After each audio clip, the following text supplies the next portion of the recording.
What is up, guys? I hope you are doing fine. I've got a Dell laptop here.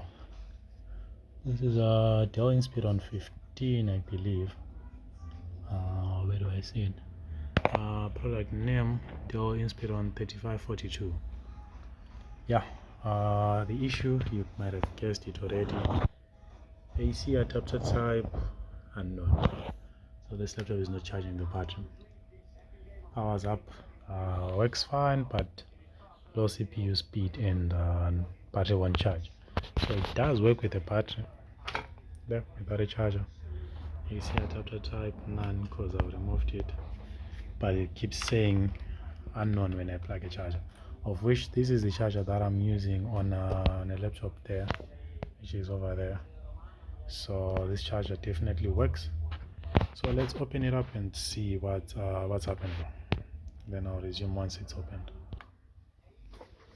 Okay, so I'm almost in and I'm realizing that a lot has been done here.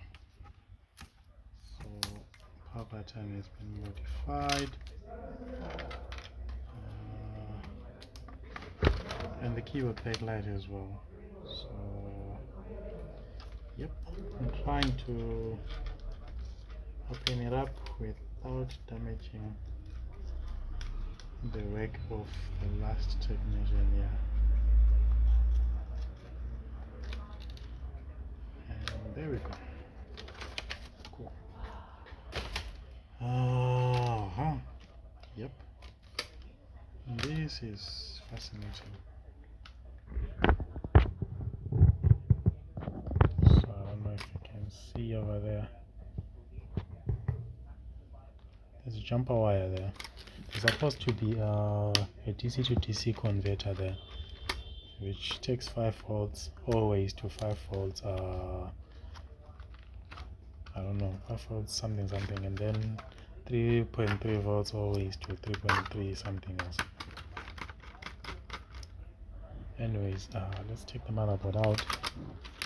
In situations like this, I always fix what I'm here to fix and leave the rest. I don't like having to bother with stuff that I'm not supposed to be fixing.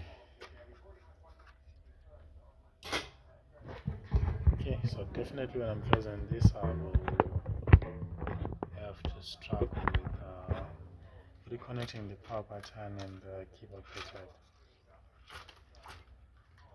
But anyways, before we get there, let us deal with this whole AC adapter not installed issue. So what do I need? I need a small pin. Where is that thing? There's a pin I was using last time which I could plug into the hole, which I can always use. Soldering wire. And we can put the multimeter into pip mode and see if we have continuity, which I don't think we do. This pin can fit all the way inside, I believe. Yep, it definitely does.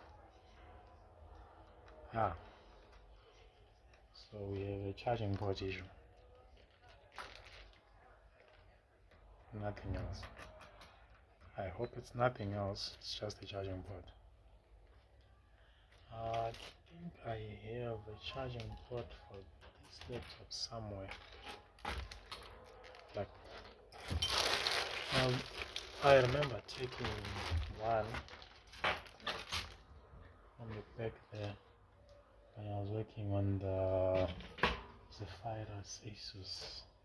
I don't know if that's the proper way of pronouncing it. Zephyrus or Zephyrus or what. I don't know.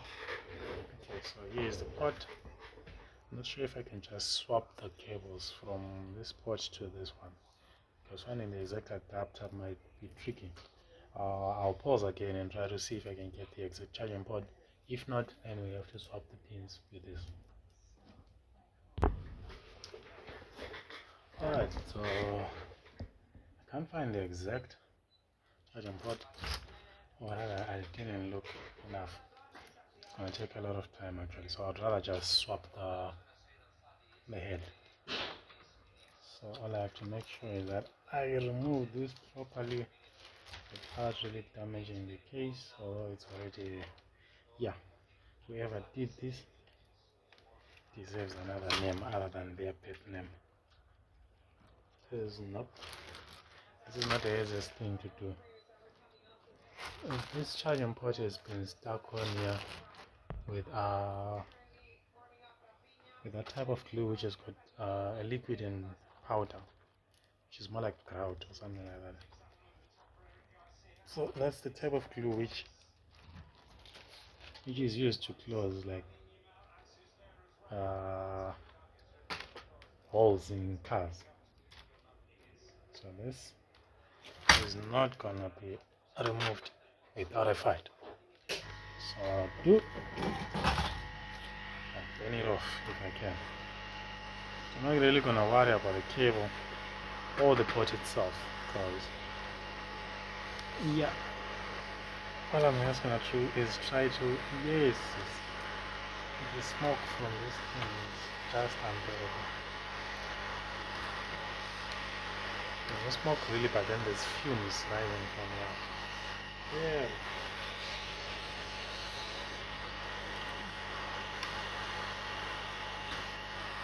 And this is really torture. Oh, it's moving. Oh, it's just the cables moving. So I want to try to remove it without actually damaging the hinge, because it's the same glue which is holding the hinge as well. So also there's a screen cable right over there. Oh!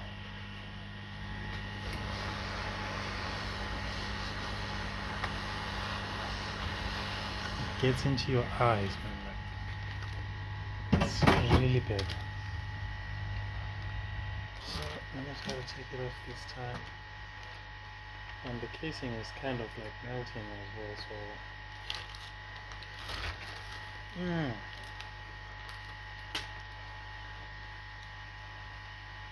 this is the definition of witchcraft. So I'm trying to kind of destroy the top part and the inside part, and then just leave the bottom part which is sitting on the casing directly. Something like that.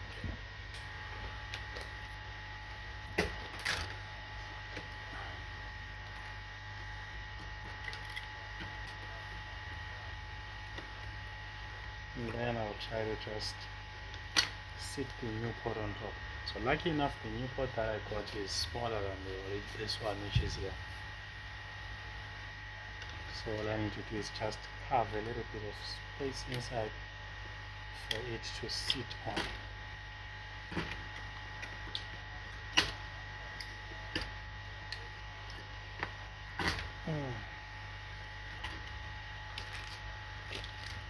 This is the kind of work which will end up having my fingers cut or something like that. Yep, speak of the devil.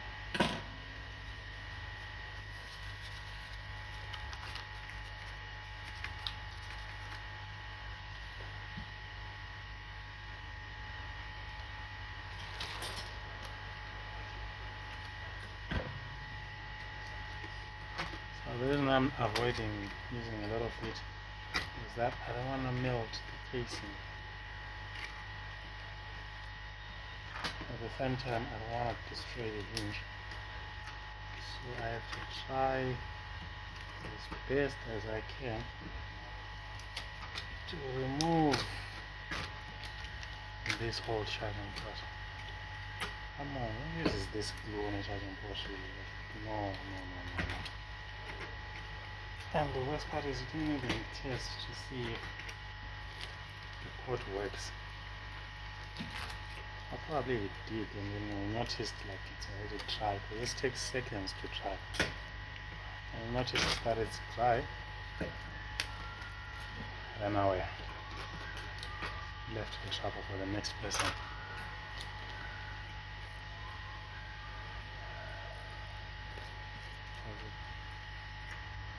Does it work when I try to pen it? Seems like it does. So it's not just removing this port and putting another one now. The incoming port must be aligned now.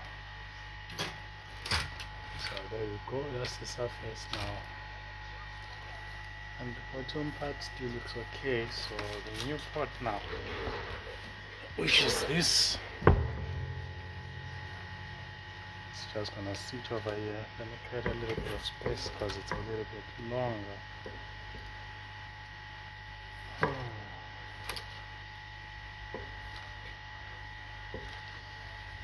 A lot of work was done on this laptop. Really a lot.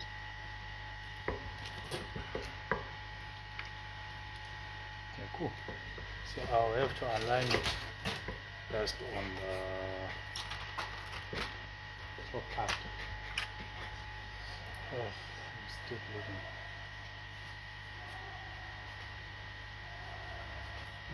Usually this doesn't take long.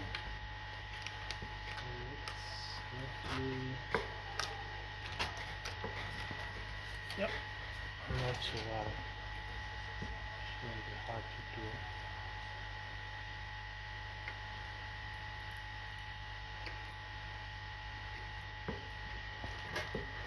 Also, to try to lower this surface a little bit.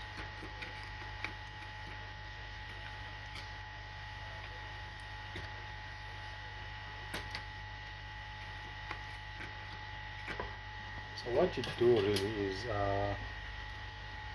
it would be wiser to use plastic glue, I guess.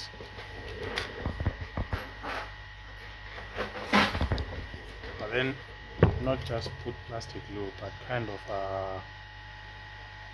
put it in such a way that when it dries, it forms some barriers around the charging port so that it doesn't move back or forth or forward. Forward is not really an issue because it will be held by the outside case, but backwards you just create a little bit of a barrier so that it doesn't flex. So something like this, and then have it sit over there.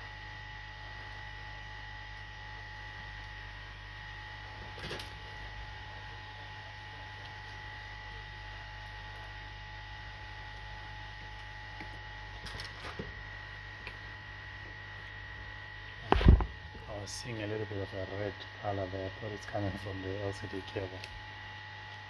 I was worried now that I have to deal with an LCD cable here. So when I've done this, I just let it dry. It's not a permanent fix yet, but still you have to add more so that it doesn't run around the wire.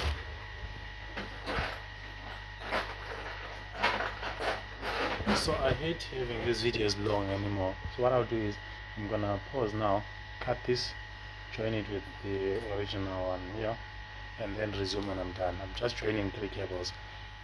1 which is 3 black, 2 which is 3 red, and a yellow one. So that's all I'm doing. I don't need to like record everything.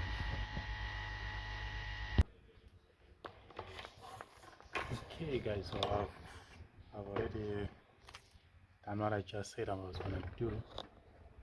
Just to join red on red, black on black, and then gray on yellow. That's all. So now I'll plug a charger and have a quick test to see if the AC adapter can be identified now. So charger plugged in, I should be able to switch it on from over here. Yep, it's on. So I'm no longer getting the prompt to fix the ACA adapter.